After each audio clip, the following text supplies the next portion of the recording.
Refer ചെയ്യാൻ തീരുമാനം. The following issues were framed for consideration to be decided by a larger bench. ഒന്ന്, regarding the interplay between the freedom of religion.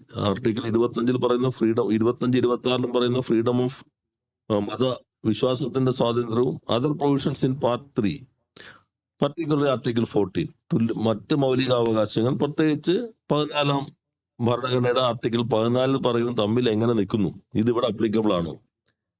What is the sweep of expression of public order, morality and health occurring in Article 25(1) of the Constitution. 25(1) പറയുന്ന public order, morality and health, ഇത് വേണ്ടത് specific ആയി define ചെയ്യാത്ത ഭാഗങ്ങളാണ്. അത് എങ്ങനെയായിരിക്കും? The expression of morality, വിധി വന്നപ്പോഴാണ് കോൺസ്റ്റിറ്റ്യൂഷൻ മൊറാലിറ്റി, ഭരണഘടന ധാർമ്മികത നമ്മൾ ചർച്ച ചെയ്യാൻ പോയത്. പക്ഷെ അത് കോൺസ്റ്റിറ്റ്യൂഷൻ ഡിഫൈൻ ചെയ്തിട്ടില്ല. അപ്പൊ ഇത് എന്താണ് അതുകൊണ്ട് ഉദ്ദേശിക്കുന്നത്? The extent to which the court can inquire into the issues of a particular practice is an integral part of the religion or religious practice of a particular religious denomination, or should that be left exclusively to be determined by the head of the sections of the religious group? കോടതിക്ക് ഈ വിശ്വാസവും ആചാരവുമായി ബന്ധപ്പെട്ട കാര്യങ്ങളിൽ എത്ര ഇടപെടാൻ കഴിയും?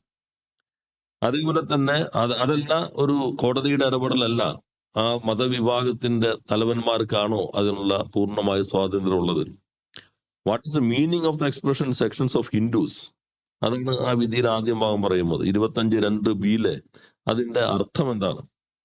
Whether the essential religious practices of a religious denomination or even a section thereof are afforded constitutional protection under Article 26. ഭരണഘടനയുടെ article 26 പറയുന്ന എസെൻഷ്യൽ, അനിവാര്യ, ഒരു മതവിഭാഗത്തെ കോൺസ്റ്റിറ്റ്യൂട്ട്, വിശ്വാസ സമൂഹത്തെ കോൺസ്റ്റിറ്റ്യൂട്ട് ചെയ്യുന്നതിനുള്ള അനിവാര്യമായിട്ടുള്ള ആചാരങ്ങൾ എന്തൊക്കെയാണെന്നാണ് ഈ ഭരണഘടന വ്യക്തമാക്കുന്നത്. What would be the permissible extent of judicial recognition to PLIs? ഈ കോടതിക്ക് എത്രമാത്രം ഇത്തരം PLI ഇടപെടാം? In matters calling into question religious practices of a denomination or a section thereof at the instance of a person who do not belong to such religious denomination. ഏതെങ്കിലും ഒരു മതവിഭാഗത്തിന്റെ ആചാരവുമായി ബന്ധപ്പെട്ട കാര്യങ്ങളിൽ അങ്ങനെയുള്ള ആളുകളുടെ അല്ലാത്ത പൊതു താല്പര്യ ഹർജികളിൽ കോടതിക്ക് എങ്ങനെ ഇടപെടാം? ഇതാണ് 7 ചോദ്യങ്ങൾ. അന്ന് the review petition were adjourned till the determination of the questions by a larger bench.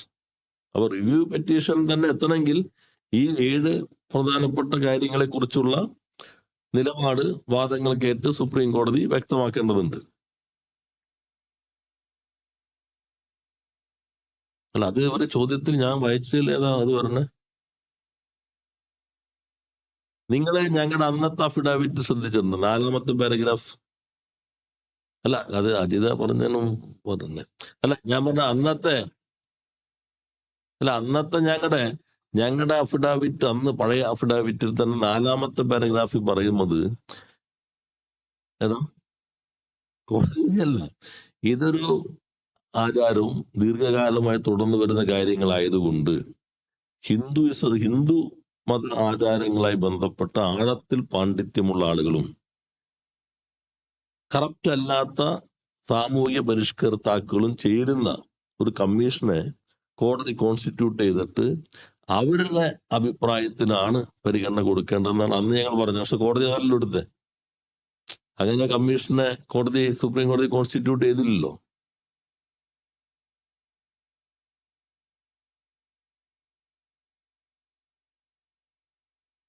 അല്ല, അത്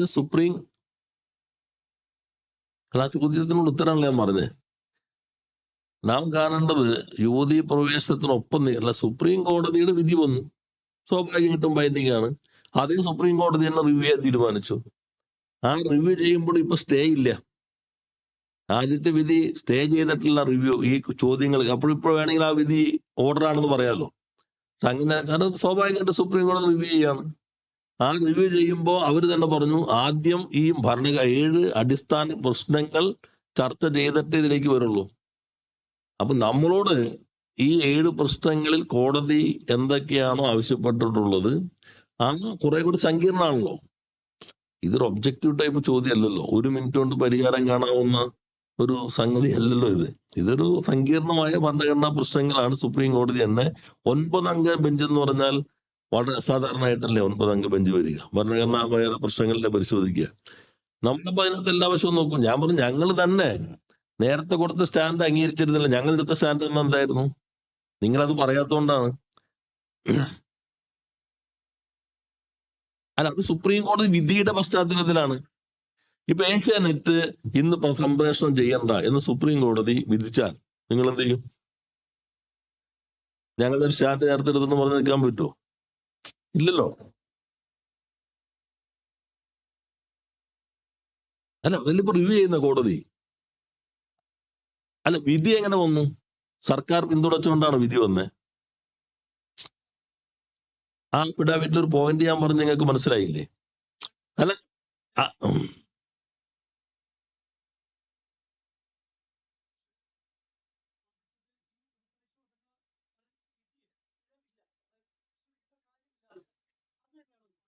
അല്ല, ഇപ്പൊ എന്താ സുപ്രീം കോടതിയിൽ നമ്മുടെ ഒരു വക്കീലിനല്ലേ ചുമതലപ്പെടുത്തിയേക്കണേ? ഇപ്പൊ സുപ്രീം കോടതി റിവ്യൂ ചെയ്യാൻ തീരുമാനിച്ചാൽ പിന്നെ അത് ശരിയാണോ തെറ്റാണോ നമ്മളിപ്പോ പറയേണ്ട കാര്യം എന്താ? അല്ല, ഇപ്പൊ സുപ്രീം കോടതി റിവ്യൂ അല്ല, നിങ്ങൾക്ക് മനസ്സിലായില്ല ഈ വിധിയിൽ.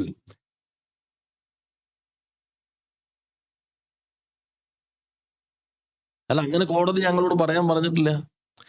നിങ്ങൾ കാണേണ്ടത് ഈ ഞാൻ പറയട്ടെ, സുപ്രീം കോടതിയിൽ സർക്കാർ കൊടുത്ത അഫിഡാവിറ്റിൽ ഒരു ഭാഗത്ത് വളരെ കൃത്യമായി പറഞ്ഞിരുന്നു, ഇത് ദീർഘകാലമായി നിലനിൽക്കുന്ന ആചാരത്തിന്റെ ഭാഗമായതുകൊണ്ട് ഹിന്ദുസത്തിൽ നല്ല ആഴത്തിൽ പാണ്ഡിത്യമുള്ള ആളുകളും അൺകറപ്റ്റഡ് ആയിട്ടുള്ള സാമൂഹിക പരിഷ്കർത്താക്കളും ചേരുന്ന ഒരു കമ്മീഷൻ നിയോഗിച്ച് ഇത്തരം കാര്യങ്ങളിൽ അവരുടെ അഭിപ്രായം